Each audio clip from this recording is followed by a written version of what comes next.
Wolfsbane CovenantGévaudan, France. Autumn, 1765. The wind moved strangely that autumn, whispering through the forests of Gévaudan with voices no one dared to name.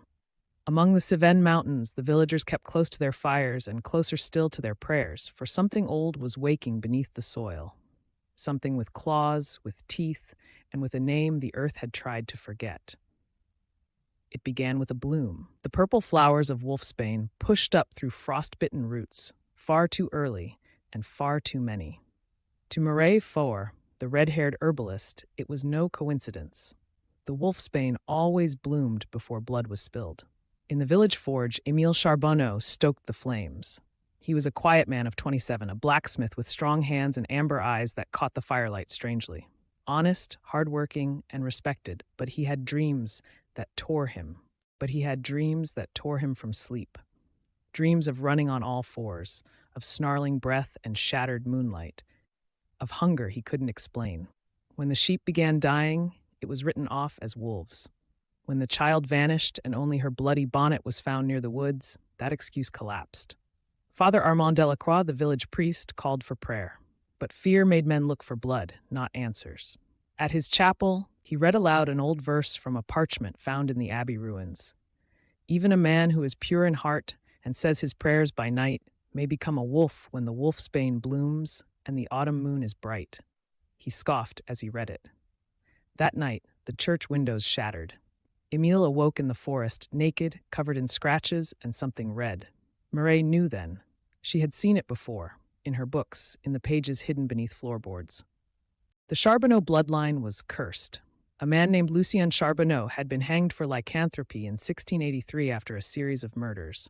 The flowers knew, the blood remembered, but she said nothing.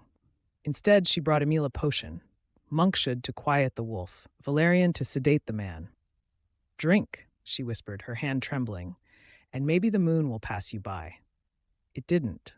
The transformation came under the harvest moon, in front of all Gévaudan.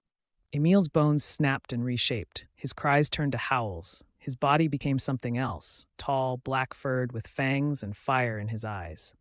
The villagers screamed. The torches rose, but Mireille didn't scream. She smiled. For years she had studied, waited, hidden the truth. Her own blood, she discovered, was not clean. She was descended from Marie-Joseph d'Este, a noblewoman burned during the witch trials. The witch trials of the 16th century, a woman who, according to legend, had made a pact with wolves. The Wolfsbane covenant was not a myth, it was a rite. Two of cursed blood, bound under the autumn moon, and the blood of a priest to seal it. She brought Father Delacroix to the ruins of Abbaye de Steinemy under the guise of salvation. There, under the crumbled stone and hollow arches, she bled him, whispered the old words. Émile arrived, still beast, but with a sliver of himself behind the eyes. They began the ritual, and the ground split. From the mists it emerged, the Alpha. Not a wolf, not a man, a thing from before God's memory. 12 feet tall, fur like rusted iron, horns curling like a stag's, and a howl that cracked the stone. It was working, until Émile turned. Somewhere inside, the man resisted.